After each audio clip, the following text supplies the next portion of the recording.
পৃথিবীর সবচাইতে বড় জনসমাগম কোনটি জানেন?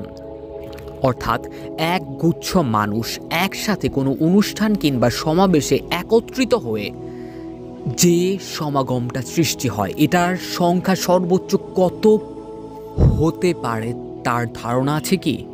পৃথিবীর সবচাইতে বড় জনসমাগম অনুষ্ঠিত হয় ভারতের কুম্ভ মেলায়।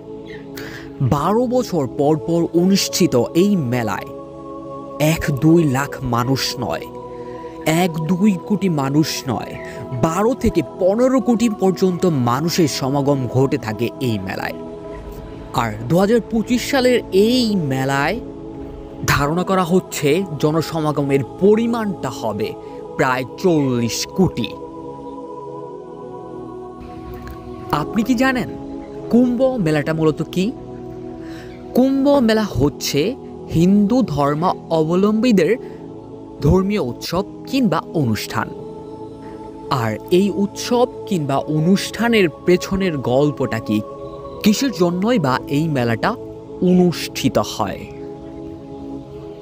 হিন্দু পুরাণ অনুযায়ী দেবতা এবং অসুরদের মধ্যে অমৃত নিয়ে যুদ্ধের সময় হিন্দুদের ভগবান বিষ্ণুর হাত থেকে 4টি স্থানে কয়েক ফোঁটা অমৃত অর্থাৎ মধু পড়ে গিয়েছিল। সেই স্মরণে ওই 4 স্থানে প্রতি 12 বছর পর পর কুম্ভ মেলা অনুষ্ঠিত হয়। আর এই কুম্ভ মেলার সময়কাল 45 দিন ধরে চলে। এই 4টি স্থানের নাম হচ্ছে হরিদ্বার, এলাহাবাদ, নাসিক এবং উজ্জয়িনী। প্রতিটি স্থানেই মূল মেলা অনুষ্ঠিত হয়ে থাকে। আর এই মেলাগুলো মূলত নদীর পাড়ে অর্থাৎ নদীর তীরেই অনুষ্ঠিত হয়ে থাকে। হিন্দুদের বিশ্বাস, মেলা উপলক্ষে নদীতে স্নান করলে অর্থাৎ নদীতে গোসল করলে হিন্দুরা পাপ মুক্ত হয়ে যায়, পাপ মোচন হয়ে যায়, এটাই তাদের বিশ্বাস। আর এটার জন্য এত লোকের সমাগম হয়ে থাকে এখানে।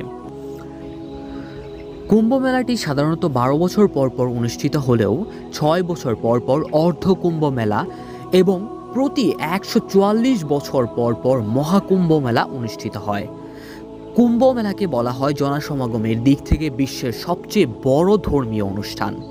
2013 সালে এলাহাবাদে গঙ্গা ও যমুনার মিলনস্থলে অনুষ্ঠিত মহাকুম্ভ মেলাটিকে বিশ্বের সবচেয়ে বেশি মানুষের সমাগম বিশিষ্ট অনুষ্ঠান বলে মনে করা হয়।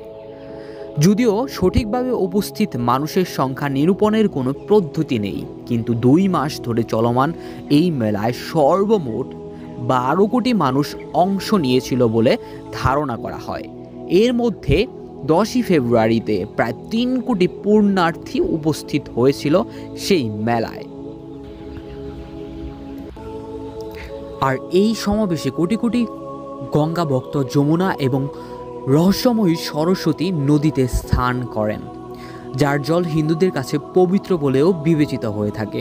এটি আত্মার পরিশুদ্ধি এবং মোক্ষ বা মুক্তি অর্জনের প্রতীক বলে তারা দাবি করে থাকে। 2025 সালে মহাকুম্ভ মেলায় যেখানে 40 কোটি ভ্রমণকারীদের উপস্থিতির জন্য প্রস্তুতি নিয়েছে ভারত সরকার। ভারতের এই কুম্ভ মেলাটি কয়েকটি স্তরে হয়ে থাকে। এর মধ্যে 3 বছর এবং 6 বছর সেটা হচ্ছে অর্ধ কুম্ভ মেলা, এবং 12 বছর পর কুম্ভ মেলা, এবং 144 বছর পর পর যে মেলাটা অনুষ্ঠিত হয় সেটাকে বলা হয় মহাকুম্ভ মেলা।